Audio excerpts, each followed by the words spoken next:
IM증권 리서치센터 박상현 전문위원과 함께합니다. 위원님 어서 오십시오. 네, 안녕하세요.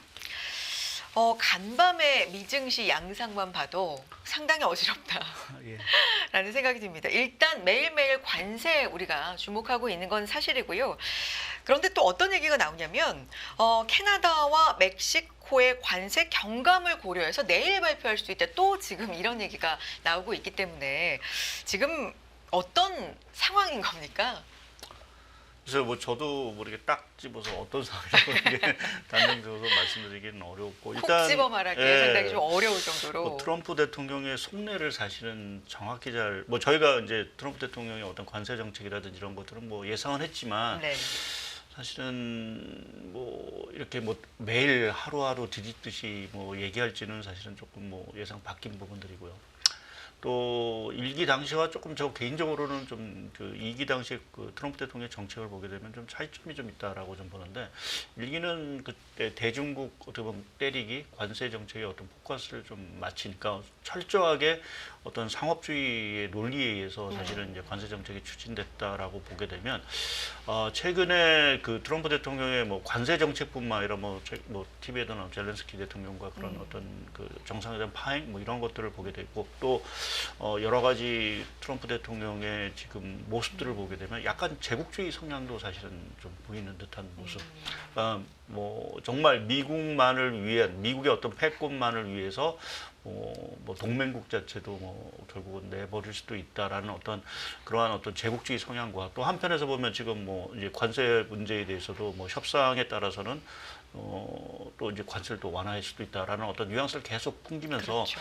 예, 뭐 협상을 뭐 하고 또 이제 계속해서 뭐 어떻게 보면은 좀 밀당한 이러한 모습을 보게 됩니다. 그거 보면 또 상업주의적인 어떤 성향도 좀 있는 것 같고요. 그래서 이러한 것들이 좀 최근에 좀 복합되어 있는 부분에서 뒤섞였다라는 네. 측면에서 보게 되면 좀 정말 트럼프 대통령의 어떤 그러한 우리가 무엇을 원하는지에 대한 어떤 것들을 정확히 지금 간파하기가 조금 어려운 상황들인 것 같습니다. 그러니까 뭐 이게 기행일 수도 있고 트럼프 대통령 아니면 아주 정말 전략적인 차원에서 1기 당시에 못했던 것들을 2기에 사실 또 트럼프 대통령이 뭐 공식적으로 보면 좀 4년밖에 못하는 대통령이기 때문에 1기와는 다르게 조금 빨리 모든 것을 좀 집행하고자 하는 어떤 그러한 아주 철저한 어떤 의도화해서 되는 어떤 흐름인지에 대해서는 조금 더 시간을 갖고 봐야 되는 부분들이 아닐까 좀 생각하고 있습니다. 우리가 미국 예외주의, 미국 우선주의 이런 얘기는 많이 했었었는데 예. 최근에 나오는 거는 미국 일방주의 예. 뭐 이런 단어들도 좀 나오는 걸 보면 세계가 지금 미국을 보는 취임 한 달여 동안에 이걸 어떻게 보고 있는지 뭐 한 단어 안에 좀 있지 않나라는 생각도 드는데 그런 가운데 예. 사실 정책이 크게는 관세, 감세 이거였잖아요. 예. 양축이. 예. 근데 일단 취임 초기에는 관세 드라이브를 더 걸고 있기 때문에 감세 쪽은 좀 주목을 덜 받고 있는 건가요? 아니면 이미 이쪽도 하고 있는데 관세 쪽이 워낙에 크기 때문에 시장에 영향을 더 크게 주고 있는 건가요? 어떤 상황이에요? 일단 대표적인 트럼프 대통령의 공약이 관세였기 때문에 사실은 이제 그 부분을 일차적으로 좀 추진한다라고 좀 봐야 될 우선적으로. 거, 예, 네. 우선적으로 추진한다라고 봐야 될 것 같고 그러면 우리가 생각하기에 조금 뭐 무리하게 좀 하는 게 아닌가라는 이제 뉘앙스. 뭐 이제 4월 초에 또 이제 상호 관세에 대한 어떤 내용들이 좀 나와야 되긴 하겠지만 이렇게 무리하게 이렇게 추진을 하면서 뭐 이렇게 경기에도 충격을 주고 하는 이러한 것들이 과연 트럼프 대통령이 원하는 건지라는 부분도 사실은 좀 하나의 그 의문점일 수 있는 부분들이 있는데요. 말씀드린 대로 이제 뒤에 가서 사실은 뭐 감세라든지 이제 어떠한 기업 뭐 부양 차원의 여러 가지 정책들이 이제 나올 가능성은 상당히 좀 크다라고 보는데 뭐 1차적으로는 어떤 미국의 어떤 말씀드린 어떤 패권이라든지 이러한 것들을 조금 대외에 분명한 어떤 메시지를 전달하기 위해서 뭐 관세 정책을 사실은 이렇게 추진을 하고 있다라고 좀 생각을 좀 할 수 있는 부분들이 있고요. 또 한 가지는 사실은 이제 저희가 미국의 재정 수지 얘기를 사실은 좀 많이 합니다. 또 그것 때문에 트럼프 대통령이 이제 일론 머스크를 통해서 사실 정부 효율화 부분을 만들고 하는 이러한 것들이 나오고 있는데 뭐 이게 맞을지 안 맞을지는 잘 모르겠지만 올해 미국이 그 만기 도래하는 국채 물량 자체가 한 7조 달러 정도 됩니다. 상당히 많은 금액이죠. 그래서 뭐 이걸 갚기는 보다는 사실은 이제 차환을 이제 하면서 이제 발행을 해야 되는데, 근데 지금 금리 상황이 너무 높다라는 거죠. 채권 금리 상황이.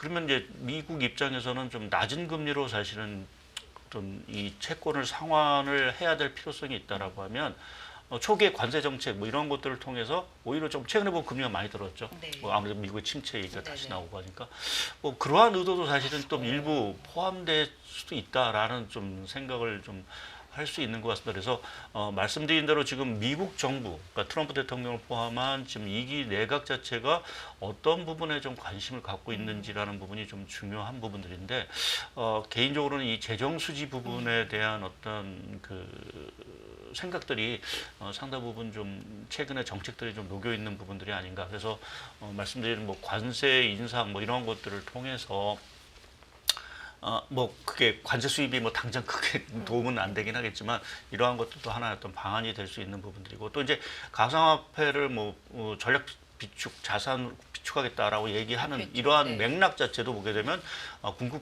궁극적으로는 그 미국의 부채 자체를 어떤 갚을 수 있는 어떤 방안으로 사실은 좀 생각을 좀 하고 있는 것 같습니다. 그래서 지금 최근에 벌어지고 있는 어떤 여러 가지 지금 사항들을 종합해 보면 조금 미국이 단기적으로는 어떤 경기라든지 주식시장보다는 이 재정수지, 정부 부분의 부채 문제에 있어서 또 이제 국채금리의 어떤 하락 이러한 부분에 조금 초점을 좀 맞추면서 지금 정책을 좀 추진하고 있는 부분들이 아닐까. 그래서 관세 정책으로 인한 지금 미국의 주식시장이 어떻게 보면은 조금 타격을 받고 있는 부분 자체도 일단은 감내하고 가는. 어떻게 보면 트럼프 대통령이 저희가 생각하기에는 상당히 주식시장 어떤 그러게요. 그런 인물임에도 불구하고 이러한 어떤 흐름에 대해서 아무런 얘기를 하고 있지 않다라는 부분 자체는 지금의 어떤 말씀드린 대로 정책의 포커스가 주식시장보다는 이제 어떤 채권 금리 뭐 이러한 부분에 맞춰졌고 이제 이러한 것들이 어느 정도 일단락 된다라고 하면 결국 이제 추가적으로 이제 부양적으로 좀 선회하는 이러한 모습들이 좀 나오지 않을까 좀 기대를 해볼 수 있을 것 같습니다. 그러니까 정확히 알 수는 없어요. 그렇지만 지금 무슨 생각을 하고 있을까? 우리가 합리적 추측을 좀 여러 가지 각도로 해본다면 일단은 좀 조정을 주식시장의 조정은 감안하더라도 네. 일단은 감내하더라도 금리를 좀 낮추고 싶다라는 얘기를 공공연히 했었잖아요. 네. 10년물 금리를 주시하고 네. 있다라는 얘기도 했었고 요걸 좀 내리고 싶은 의도가 있는 것 같아요. 그러면 지금은 일단 의도대로 되고 있는 거네요. 그렇죠. 뭐 네. 이도대로 뭐 되고 있고 특히 이제 그동안 이제 금리 인상론까지 사실은 이제 나오던 상황에서 이제 최근에 부분은 금리 인하가 다시 또 고개를 5월에도 사실은 금리 인하할 수 있다는 얘기 말이 연준이 할 수 있다는 그런 얘기들이 이제 나오는 것들은 어느 정도 트럼프 대통령 만약 그것을 생각했다라고 하면 어느 정도는 사실은 이제 뭐 일단 성공을 했다라고 봐야 되는데 사실 이제 변수는 있죠. 사실 이렇게 관세를 올렸을 때 과연 4월, 5월 달에 과연 물가가 그러면 안정을 나오겠느냐. 그러니까 트럼프 대통령은 이제 집권 일기 당시에 관세 올렸어도 물가 별로 안 올랐다라는 어떠한 얘기들을 했었는데 과연 이번에도 그러한 것들이 현실화될지는 사실은 좀 미지수인 부분들이 있거든요.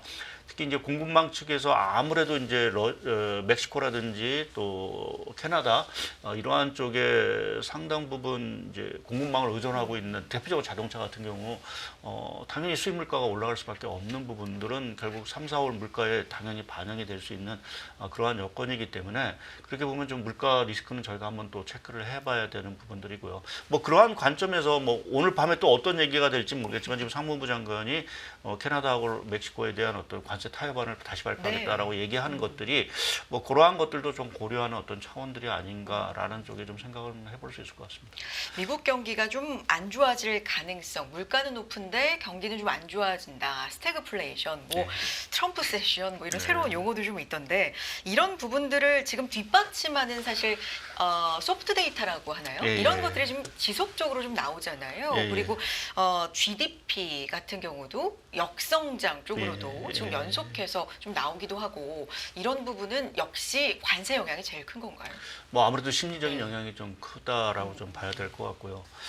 지금 역성장을 나오는 어떤 가장 중요한 요인은 말씀하신 대로 이제 소비와 관련된 특히 이제 1월달 실질 소비 자체가 이제 감소세로 돌아서면서 이제 소비 자체가 상당히 이제 위축되는 것이 아닌가라는 우려가 사실은 제기되고 이제 그러한 것들이 성장률 자체를 상당히 이제 끌어들인 부분들인데요. 자료 하나 보여주세요. 예, 근데 네. 하나 이제 저희가 좀 주목을 해야 될 게 왜 이렇게 성장률이 갑자기 이제 급락을 그러게요. 했느냐라는 부분 자체는 사실은 그 수입 증가율에서 사실은 저희가 답을 찾아야 될 것 같습니다. 그 그림 그 화면상에 이제 그림 4번으로 보여질 것 같은데요. 네. 지금 1월달 미국의 수입 증가율이 25%가 넘게 나왔습니다. 그러면서 무역 수지 적자 규모가 월간 기준으로 보면 1,500억 달러가 넘었거든요. 적자. 예, 적자 네. 규모가. 근데 지난해 월 평균 무역 수지 적자 규모가 얼마면 1,000억 달러 정도였습니다. 거의 50%가 늘어난 거죠. 네. 갑자기 왜 이렇게 늘어났냐는 관세를 이제 대비해서 이제 미리 수입을 해놓은 것들이죠. 이제 업자들 자체가 이제 그러한 것들이기 때문에 우리가 성장률의 구성 항목을 보게 되면 소비, 투자, 정부 부분 그리고 순수출 항목이 있는데 네. 결국 이 순수출 항목에서 상당한 이제 역성장이 나올 수 있는 이 부분 자체가 지금 성장률을 이게 끌어내리고 있는 어떤 그러한 상황으로 좀 보셔야 되는 게 맞을 것 같고 그래서 그렇게 본다라고 하면 실질적으로 우리가 뭐 지금 성장률이 뭐 지금 아틀란타 연준 기준으로 보면은 전기 비용률 마이너스 2%, 2.8%까지 나오는 부분은 실제 미국의 경기하고는 약간의 괴리가 있을 수밖에 없는 부분으로 봐야 될 것 같습니다. 그러니까 지금 관세로 인한 부메랑 효과, 그러니까 수입 자체가 너무 이제 과도하게 늘은 이 부분 자체는 뭐 2, 3월 가면 이제 좀 조정이 되겠죠. 그래서 그렇게 보면 1분기 역성장이 나올지는 조금 더 데이터를 저희가 좀 확인을 해볼 필요가 있는 것 같고요. 그리고 이제 소비와 관련돼서도 지금 실질 소비 증가율이 뭐 화면상에 이제 그림 3번으로 이제 왼쪽 그림으로 표시된 건데요. 네. 이게 전년 동월 기준으로 보게 되면 1월달에 3%입니다. 아직은 뭐 상당히 높은 수준이죠. 그러니까 과거 어떤 그 침체 당시에 소비 증가율이 급락한 거하고는 상당히 조금 차별적인 상황들이 있고요. 또 2월 달에 지금 미국의 자동차 판매가 1,600만 대가 나왔습니다.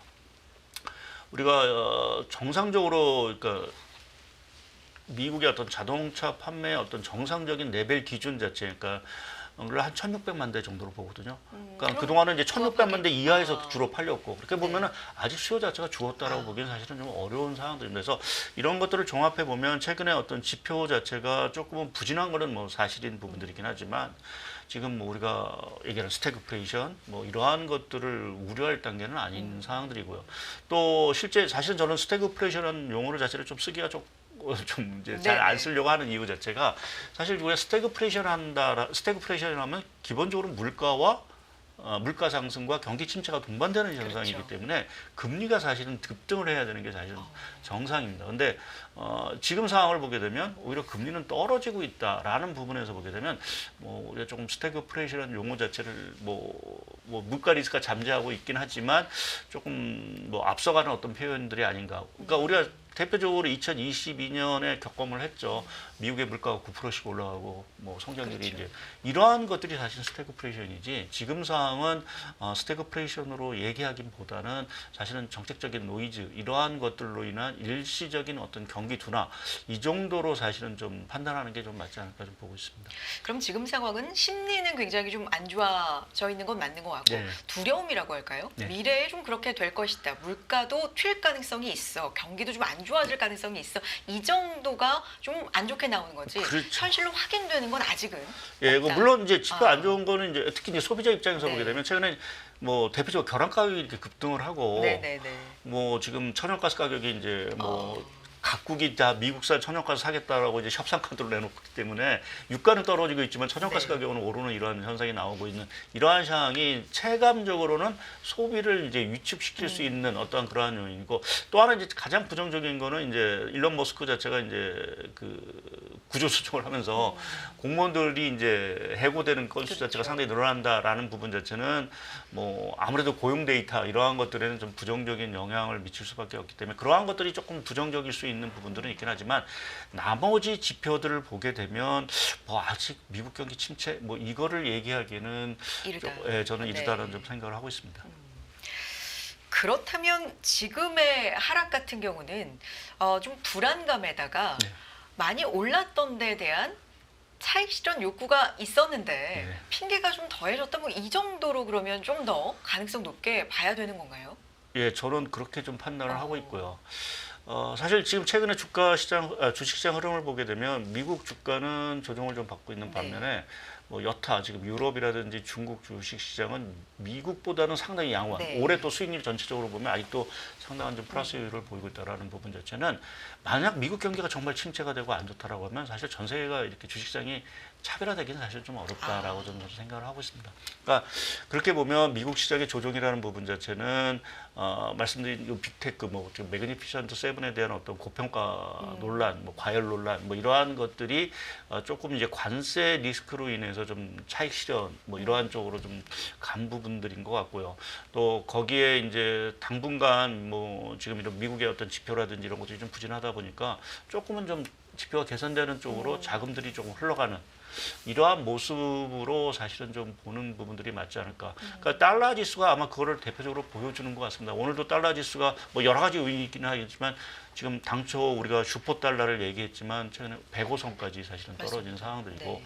그러니까 이것이 자금의 흐름이 일단은 좀 미국 자산보다는 다른 자산에 대한 어떤 선호 심리 이거를 반응하는 것 같고 또 이제 딥시크 영향도 사실은 적지 않겠죠. 뭐 딥시크가 출연을 하면서 사실은 제가 이제 딥시크 출연 이후에 용어를 제가 표현을 쓰는 게 이제 게임의 판도가 변했다라고 이제 표현을 하는데 그게 이제 어찌 보면 매그니피션트 세븐으로 대변되는 승자 독식 게임에서 이제는 어떻게 보면 춘추 전국 군웅 활거 뭐 조금 과장해서 말씀드리면 네. 이게 조금 이제 시장이 넓어지는 그러니까 또 이제 여러 가지 이제 그 선수들이 이제 많아지는 네. 어떤 이러한 것들은 한편에서 보면은 사실은 뭐 대중화라는 측면에서 보면 더 긍정적인 부분들도 있어서 뭐 그렇게 지금 뭐 최근에 좀 뭐 주식시장 특히 이제 엔비디아라든지 뭐 테슬라 같은 경우 뭐 어떤 정치적 요인도 조금 있는 것 같고요. 뭐 이렇게 조정을 받았지만 그렇게 뭐 지금 우리가 뭐 이게 과열 붕괴, 뭐 버블 붕괴로 보기엔 조금 어렵지 않나라는 좀 생각을 좀 하고 있고 또 하나 이제 제가 기술주를 보면서 하나 늘 연초부터 좀 강조드리는 게 비트코인 가격입니다. 네. 뭐 아무래도 이제 뭐 노상 말씀드린 이게 가격 흐름 자체가 상당히 이제 연동성이 상당히 크기 때문에 저희가 계속해서 비트코인, 그러니까 제가 차트도 준비를 하는데 예, 저 왼쪽에 그림 7번에 보시면 비트코인과 제가 매그니피션트 세븐 지수의 어떤 차트를 보면 거의 흐름이 같습니다. 그러니까 아무래도 이제 이 비트코인이라는 게 아무래도 이제 기술 쪽 이러한 어떤 흐름 또 투자 심리를 대변한다라는 측면에서 보게 되면 이제 매그니피션트 세븐의 어떤 흐름과 사실은 상당히 연관관계가 있다라고 봐야 되는데 뭐 아시겠지만 이게 상당히 좀 조정은 받았습니다. 받았지만 최근에 조금 뭐 트럼프 대통령의 발언도 있고 뭐 여러 가지 하면서 뭐 어제는 또 좀 올랐고요. 그래서 전체적으로 이제 좀 하방 경직성은 사실은 좀 강화되는 분위기로 좀 가고 있는 것 같습니다. 그래서 그렇게 보면 기술주의 어떤 추가 조정보다는 지금부터는 조금 바닥 다지기 정도 뭐 이 정도의 흐름으로 좀 가지 않겠느냐. 물론 이제 4월달 또 상호관세 뭐 이러한 것들이 여전히 또 대기를 하고 있기 때문에 그래서 네. 저희가 뭐 여기서 추세적으로 올라간다라고 표현드리긴 조금 어려운 부분들이 있긴 하지만 그래도 뭐 미국이 뭐 아무리 제가 뭐 금리에 신경을 쓴다 하더라도 뭐 성장률이 침체가고 물가가 오르면 뭐 인프레 때문에 뽑아준 대통령에 대한 불만이 커지겠죠. 이제 그러한 부분에서 보면 그러한 어떤 지금의 상황이 어느 순간에 가서는 조금 이제 마무리되고 이제 말씀드린 대로 이제 트럼프 대통령도 좀 이제 주식시장 또 경기 부양 쪽으로 상당히 선회할 수 있는 여지들은 좀 있다라고 좀 봐야 될 것 같습니다. 위원님 말씀 지금 뭐 사실 보고서도 여러 개를 내셔서요. 여러분 이것도 참고를 해보셨으면 좋겠지만 어쨌든 이런 부분들 좀 요약을 해보자면 미국 경기가 지금 뭐 심리적으로도 그렇고 흔들리지만 스태그플레이션이나 경착륙 가능성까지는 좀 낮다. 이제 그런 가운데 증시는 왜 흔들리느냐? 일단 좀 많이 올랐다라는 인식 속에서 좀 핑계를 찾고 있었는데 여러 핑계들이 좀 맞물려진 예. 감이 있다. 거기에는 뭐 중국의 딥시크도 있을 거고요. 선수들이 굉장히 좀 예. 많아진 뭐 이런 가운데 근데 미국이 진짜 안 좋으면 유럽이나 중국도 이렇게 차별화돼서 가는 게 좀 불가능하다라는 예. 걸로 좀 요약해 보겠습니다. 유럽 얘기 이제 말씀해 주셨으니까요. 어제 같은 경우도 유로화가 좀 강세를 보이면서 독일 쪽에 뭐 재정 지출과 관련된 이슈도 있었잖아요. 예. 이거 시장에 좀 주목할 만한 이슈인가요? 예, 저는 상당히 좀 의미 있는 어떤 지금 조치들이 나왔다라고 네. 봐야 될 것 같고요. 지금 독일 신정부가 이제 국방 인프라 쪽에 한 1,300조 원 정도 뭐 어마어마한 돈을 10년간 풀겠다라고 이제 얘기를 1,300조. 예. 네. 한 1,000 유로 정도가 네. 되겠죠. 예. 그래서 상당히 이제 천억이라고 했는데 상당히 큰 규모의 어떤 국방비와 인프라 지출을 이제 얘기를 했고요. 제가 이런 표현을 쓰는 게 맞지는 모르겠지만 지금 그 트럼프 대통령과 젤렌스키 대통령의 그 지금 파열 이것이 사실은 유럽을 상당히 깨우는 그런 기폭제 역할을 한 것이 아닌가 좀 보고 있습니다. 그러니까 이러고 있으면 안 되겠다. 예, 뭐 이런. 그러니까 독일도 그렇고 지금 EU도 네. 지금 그동안 이제 재정 준칙이라든지 이러한 것들 을 네. 상당히 엄격하면서 재정 지출, 그러니까 정부 부채라든지 이런 것들을 넣는 걸 상당히 이제 엄격하게 규제를 했는데. 국방비 지출에 대해서는 EU도 예외를 두겠다라고 얘기를 했고 특히 이제 독일 같은 경우는 상당히 뭐 가장 이제 어떻게 보면은 그 재정에 있어서 아무리 침체가 와도 이 재정 규칙 자체를 이제 안 푸는 대표적인 국가임에도 불구하고 이렇게 재정에 대한 부분을 느리겠다. 정부 지출을 느리겠다라는 얘기 자체는 뭐 급해진 부분도 있고 말씀드린 대로 좀 트럼프가 뭐 독일을 좀 깨우게 하는 그런 기폭제 역할을 하지 않나 좀 생각을 하고 있습니다. 일단 지금 그 지출이 되는 거는 국방하고 인프라 부분이고요. 특히 이제 국방 쪽에는 지금 뭐 트럼프 대통령이 요구한 대로 뭐 나토의 어떤 국방비 지출을 GDP 대비 뭐 한 3%까지 올려야 된다는 이 요구 족구를 사실은 거의 충족시킬 정도까지도 사실은 이제 국방비 지출을 느린다라는 측면에서 보게 되면 유럽 경기 자체가 생각보다 올해 좋아질 수도 있는 예, 그 가능성을 뭐 저희가 좀 엿볼 수 있는 부분들이 아닌가 좀 생각을 하고 있습니다. 그러니까 어제는 뭐 관세 충격 때문에 독일 주가 뭐 한 3% 가까이 조정을 받았지만 뭐 이러한 지금의 그 예산 그 계획 자체가 국회를 통과하고 또 실제 이제 그런 것들이 집행이 된다라고 하면 올해 유럽 증시 자체가 생각보다 상당히 좀 좋을 수 있고 특히 이제 2년 동안 침체를 겪었던 독일 경제가 회복을 할 수 있는 그 가능성을 저희가 볼 수 있다라고 하면 뭐 미국 주가, 미국 경기가 아주 뭐 최악의 상황으로 가지 않는다라고 하면 올해 전반적인 연초의 분위기 자체가 상당히 이어질 수 있으니까 넌 US 쪽에서의 어떤 주식 시장이라든지 뭐 이러한 흐름 자체가 상당히 좀 견조한 흐름을 갈 수 있는 것들이 좀 저희가 좀 생각을 해볼 수 있는 부분들이고요. 뭐 이것에 화답하듯이 어제 그 유로 환율이 1.05달러까지 올라갔습니다.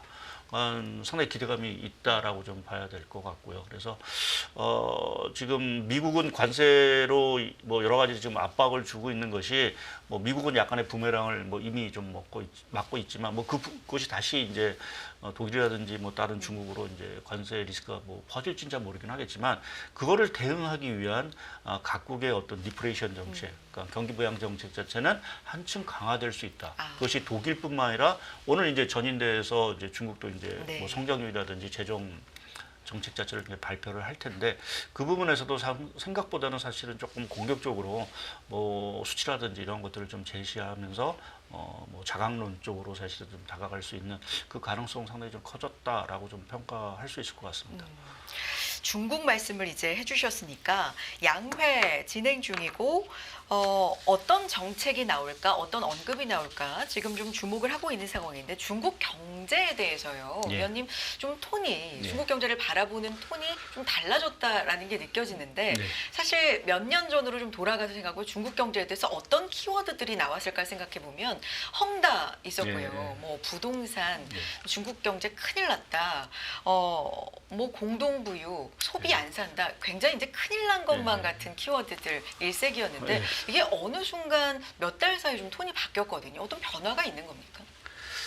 뭐 제 개인적인 생각은 네. 중국 경기가 뭔가 지금 확 달라졌다라고 평가하기는 사실은 좀 어려운 것 같습니다. 근데 지금 기대를 하는 거는 사실은 이제 딥시크가 보였죠. 중국의 그 AI 굴기 정책 자체가 어느 정도 성공을 하고 있는 것 같다. 이미 뭐 전기차 같은 경우는 전 세계 시장의 점유율 자체를 중국이 뭐 상당히 큰, 뭐 거의 압도적으로 좀 가져가고 있는 상황들이고요. 뭐 이러한 상황에서 중국이 사실 좀 그동안은 어떤 경기 부양이라는 것이 주로 이제 인프라, 건설 뭐 이러한 쪽이었지만 지금은 뭐 고품질 발전 전략 이러한 것들이 성과를 얻으면서 소위 이제 신기술 부분에서 성과를 내기 시작을 했다라는 부분 자체가 상당히 좀 중요한 부분들인 것 같고요. 그것이 아마 최근에 분위기 자체를 조금 돌리는 어떠한 흐름으로 좀 작용을 할 것 같고 특히 이러한 부분을 조금 같이 뒷받침하는 게 좀 지났죠.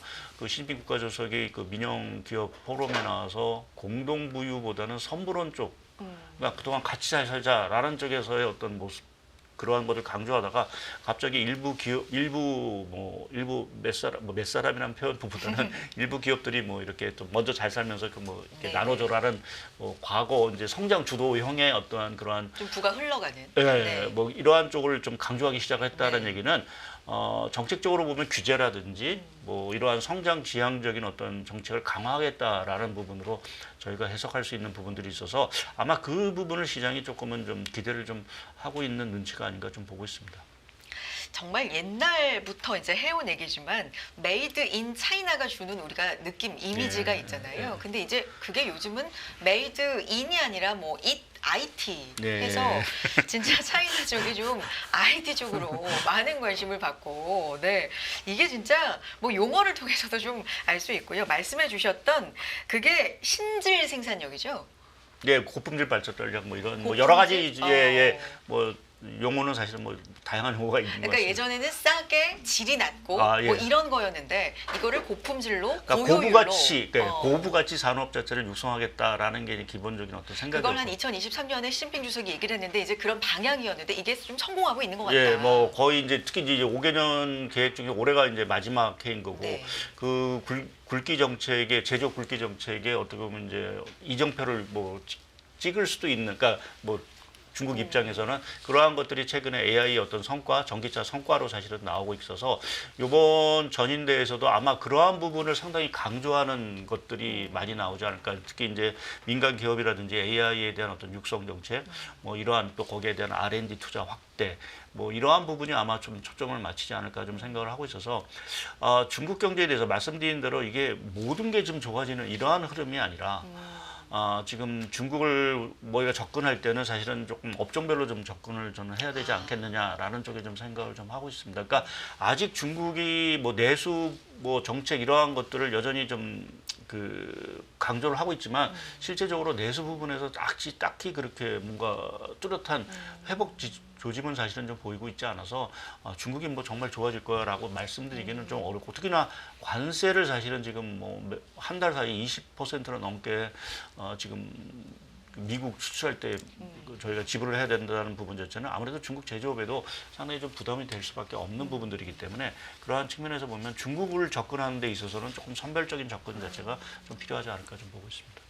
오늘 박상현 위원님과는 글로벌 시장에 대한 이야기를 좀 해봤습니다. 미국 짚어봤고요, 유럽 그리고 중국까지 알아봤습니다.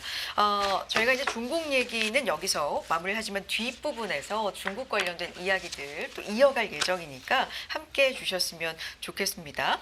여기까지 박상현 전문위원과는 함께하겠습니다. IMG걸 리서치센터 박상현 전문위원 함께했습니다. 고맙습니다. 네, 감사합니다.